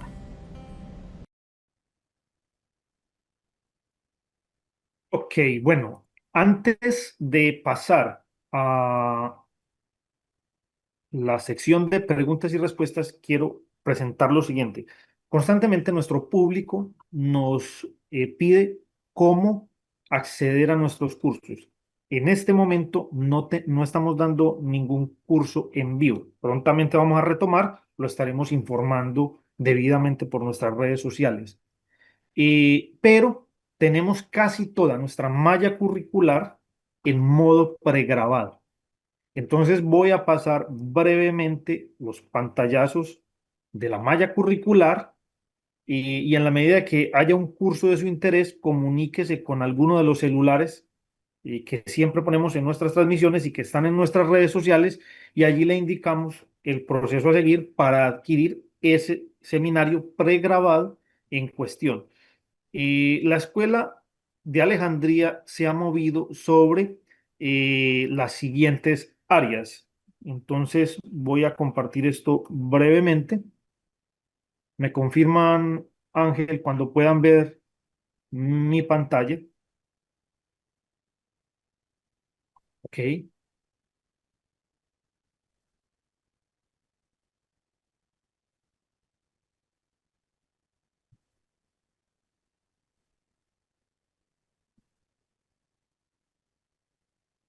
bueno. eh, Tenemos en la sección de historia los cursos que pueden ver acá: Panorama Bíblico, Historia de los Cánones. Estos dos están gratuitos en nuestro canal de YouTube, los pueden buscar allí, pero los otros sí son seminarios pregrabados de pago. Estos, los de la sección de historia. Tenemos otra área que es lenguas bíblicas. Tenemos toda la parte del hebreo arcaico, tenemos toda la parte del griego koiné para el Nuevo Testamento, tenemos el hebreo masorético, que es el que tradicionalmente se ofrece como hebreo bíblico, y tenemos algunos estudios sobre la comunidad Qumran. Allí están los seminarios que corresponden o tenemos dentro de la categoría de lenguas bíblicas. En el área de divinidad viene toda el área de nuestro querido profesor Jesús Francisco Mendoza, seminario de cosmología, modelos mesiánicos, que ese sí es del profesor Anderson, y todo el curso completo de Concilio Divino, módulos 1, 2 y 3, Origen del Mal en la Biblia Hebrea, que también es un seminario del profesor Anderson, contraste entre el Dios bíblico y el Dios moderno, con el profesor Jesús Francisco, y La mafia de los cielos, un concepto que se acopla con todo esto del concilio divino. Estos son los cursos y seminarios del área de divinidad.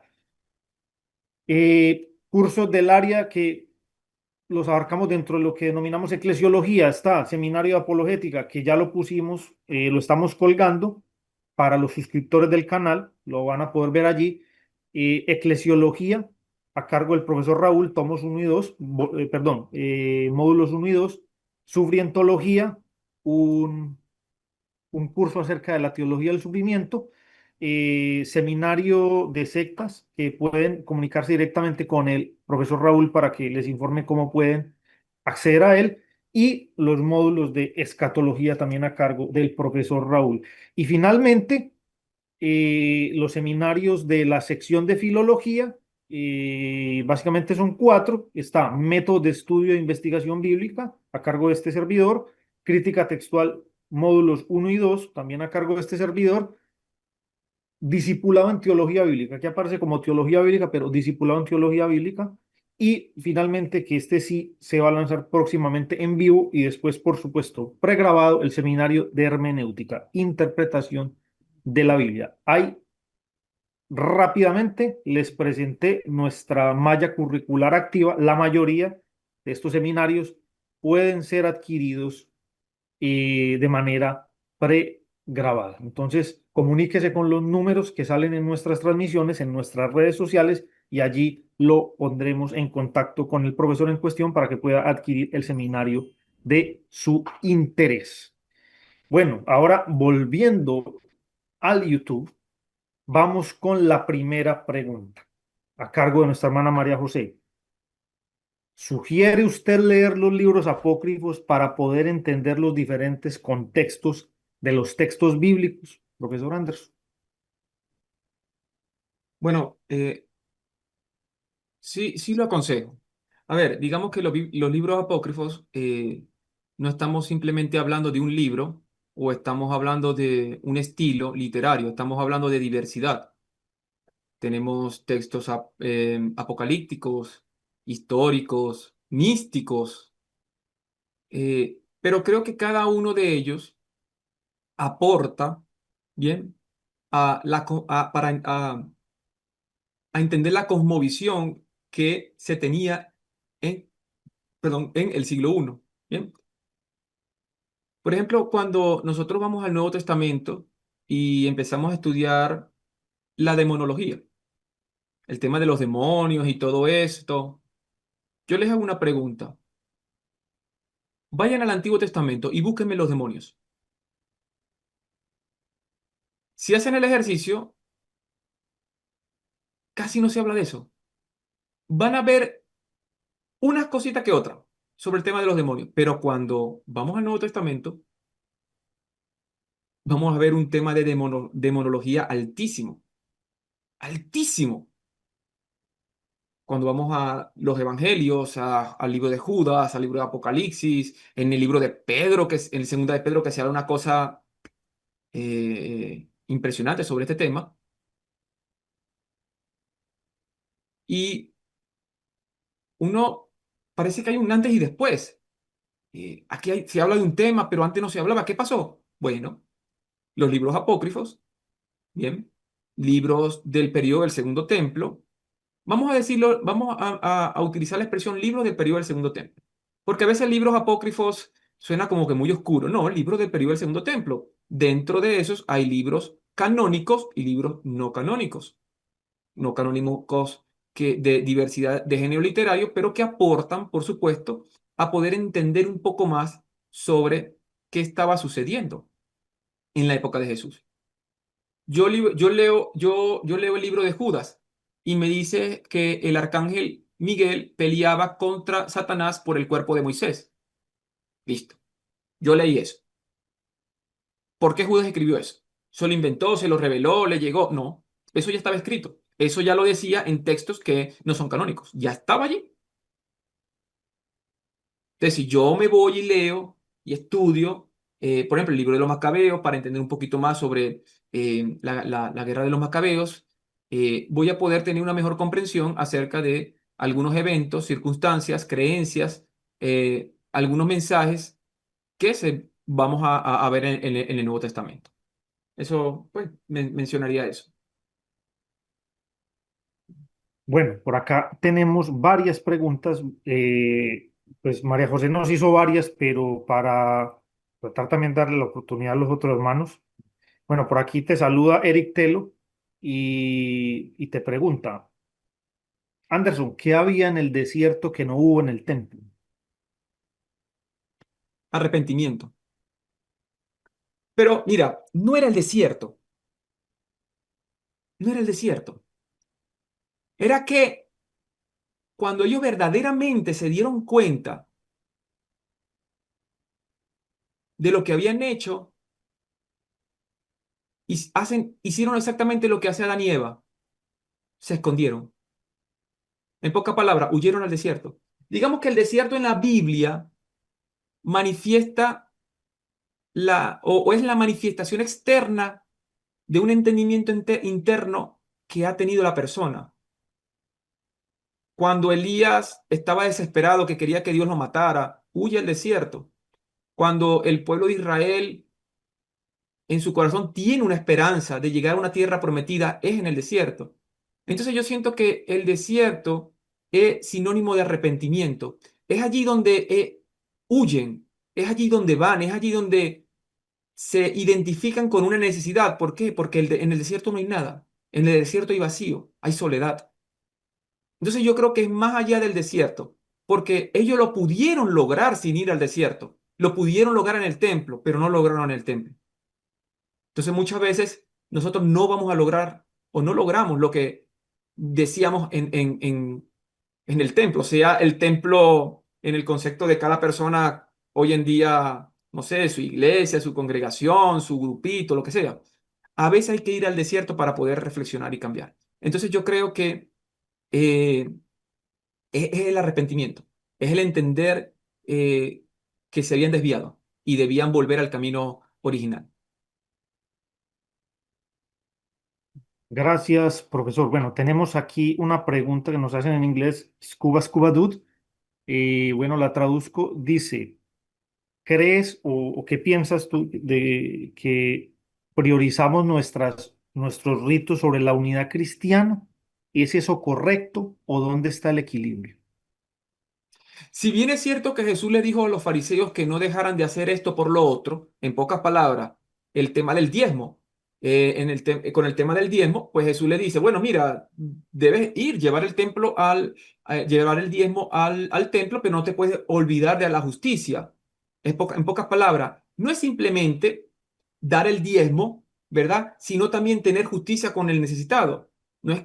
Y esto me hace recordar algo. Mira, hace muchos años, yo conocí a una persona, nunca la traté personalmente, siempre fue por chat, porque cuando iniciamos con la Escuela de Alejandría, hay muchos hermanos que se acercaban también para pedir consejos.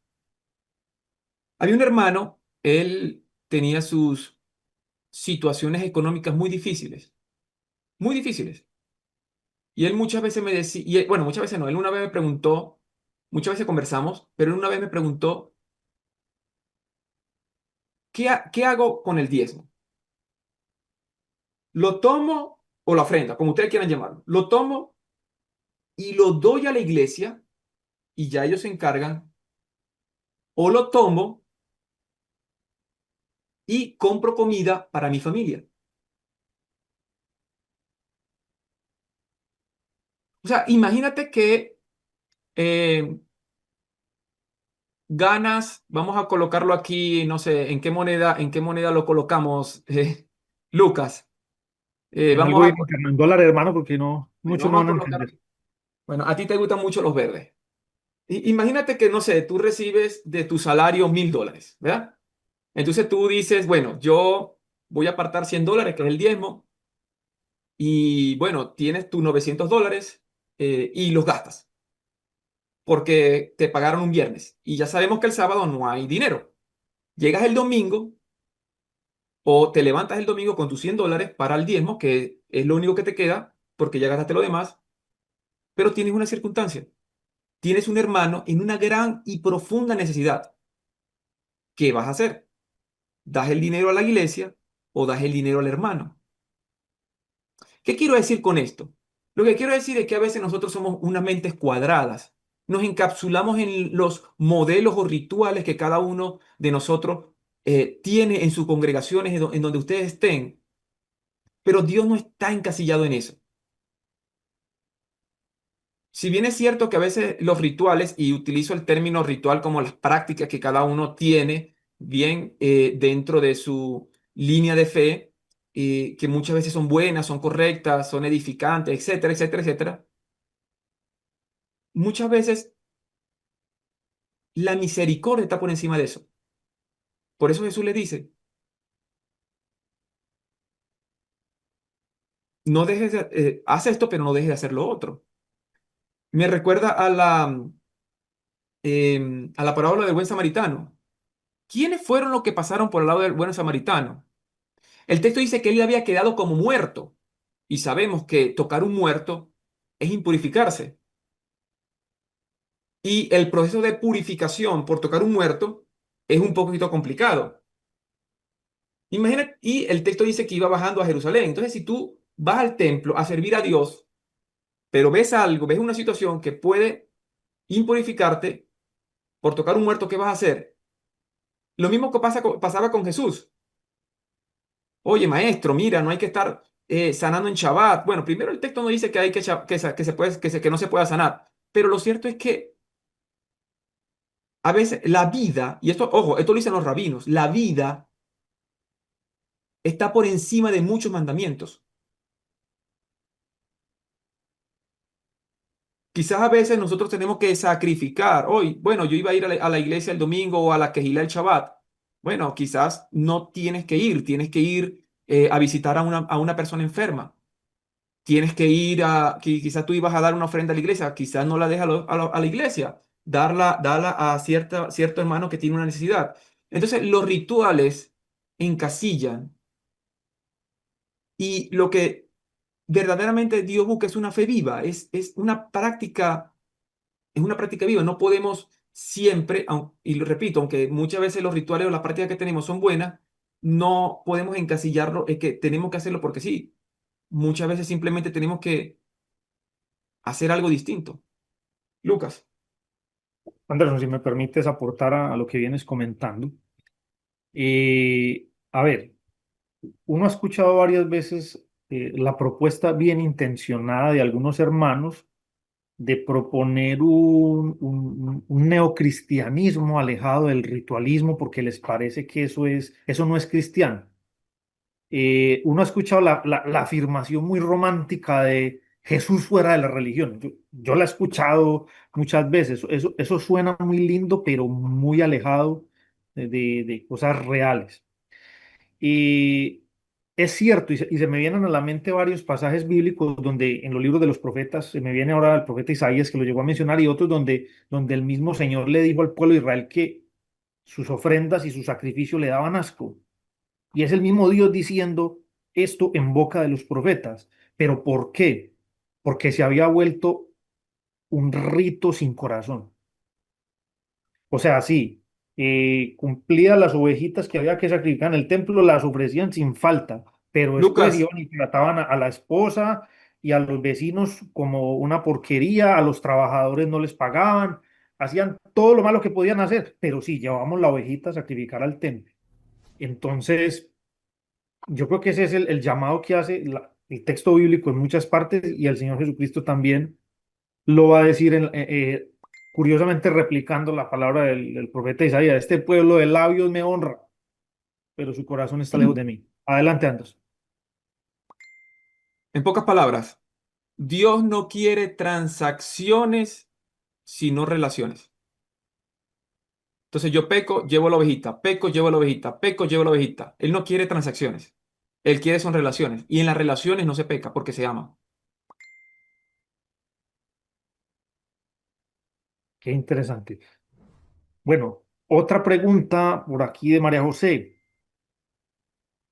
¿Por qué cree usted que Dios permite, voy a tratar de sintetizar porque hizo como varias preguntas.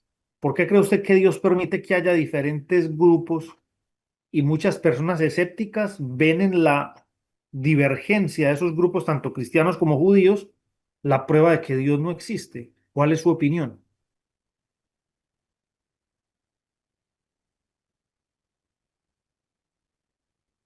Hay una expresión que nosotros utilizamos muy popular que dice que todos los caminos llevan a Roma. Esa expresión nace porque Roma era la capital, era el centro neurálgico del Imperio Romano. Y los caminos, el Imperio Romano creaba y establecía muchos caminos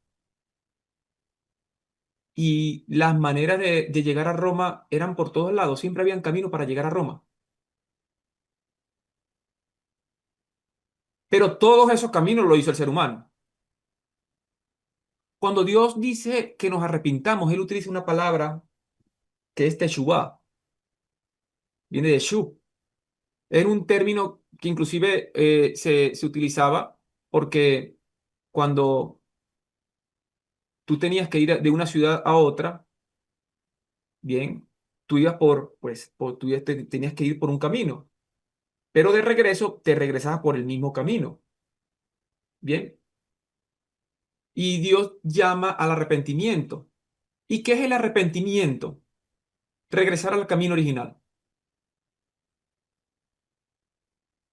Todos los caminos conducen a Roma, es cierto, porque todos los caminos nosotros los hicimos. Y Roma es sinónimo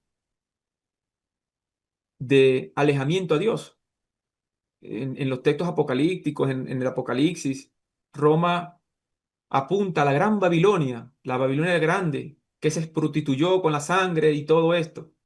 Entonces, eh, esto me recuerda a una pregunta que me hicieron en el seminario del origen del mal, que por qué Dios permite las guerras, el hambre, la muerte. Esa es una pregunta muy compleja. Eh, yo lo que podría decir es que es cierto que todos los caminos conducen a Roma, pero es porque nosotros creamos muchos caminos que conducen a Roma. Pero para llegar a Dios solamente hay un solo camino. Y es allí cuando Él dice que nos arrepintamos. Entonces Dios permite, sí, Dios permite. Pero Dios permite no es porque Él los hizo, nosotros construimos esos caminos. Formas, religiones, rituales de acercamiento, cosas que Él nunca dijo. Nosotros fuimos los que lo dijimos. Él los permitió, sí, pero nosotros fuimos los que hicimos eso, no Él. Él estableció un solo camino y el llamado es a ir por ese camino. Entonces, eso es lo que yo podría mencionar, Lucas. Bueno, tenemos entre varias preguntas y varias personas que están saludando acá. Otra pregunta de María José. ¿Cuáles serían las ventajas de la pluralidad en los judaísmos y los cristianismos, según su opinión?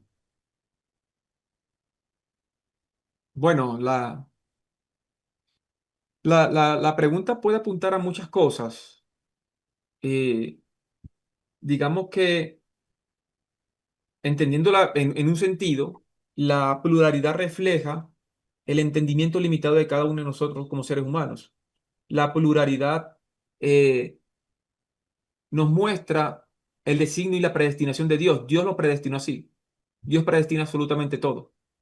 Dios lo predestina así porque es una prueba para cada uno de nosotros. Lo que menos quieren las personas es la diversidad. Todos quieren que se hagan las cosas muchas veces como ellos quieren, que se cree, uno tiene que creer como el otro cree, y así. A mí me han rechazado por querer distinto. Yo me he tenido que sentar delante de grupos, personas, decirles muchas veces los que están equivocados y simplemente, a veces no me dicen nada, pero muchas veces simplemente me tienen en un olvido. Y yo lo sé. Y me saludan un domingo, hola, ¿cómo estás? Sí, yo bien, hola, bien. Pero yo sé lo que hay detrás de todo eso. Muchas veces no es hipocresía en el sentido de que me odian, pero es simplemente que no quieren compartirla y no pueden entender que debe haber unidad dentro de la pluralidad. No quieren, no les interesa. Entonces creo que hay muchas ventajas al entender que esa pluralidad refleja el entendimiento limitado de cada uno de nosotros y que debe ser, en vez de algo que nos separe, algo que nos une. De alguna manera, es complejo, es difícil, lo sé, pero no nos queda de otra. Entonces, pues, mencionaría eso, Lucas. Bueno, hay algunas preguntas acá que yo siento que ya se salen como del tema, pero no dejo de saludar y agradecer. Un saludo para Juan Manuel Correa Pérez, que nos saluda desde allí de Medellín. Eric, también gracias por acompañarnos. Ascuba Dud dice que le gustó mucho tu respuesta acerca de la diferencia entre el desierto y el templo. Y bueno, no sé si quieras, Anderson, decir unas palabras para ir cerrando. Eh, Creo que he dicho bastante. No, simplemente agradecer. Agradecer que hay muchas personas que nos siguen desde hace muchos años. Allí nunca los hemos conocido, estrechado las manos, un abrazo. Algunos nunca he visto su foto, pero sé que están allí, siguiendo la escuela. Esto ha sido un proyecto difícil. Ha sido un proyecto duro, complejo, pero hemos seguido aquí como un faro tratando de dar conocimiento al mundo, entendimiento acerca de las escrituras. Y nosotros no estamos fuera de eso. Yo no soy un gran académico, yo no soy una gran cosa.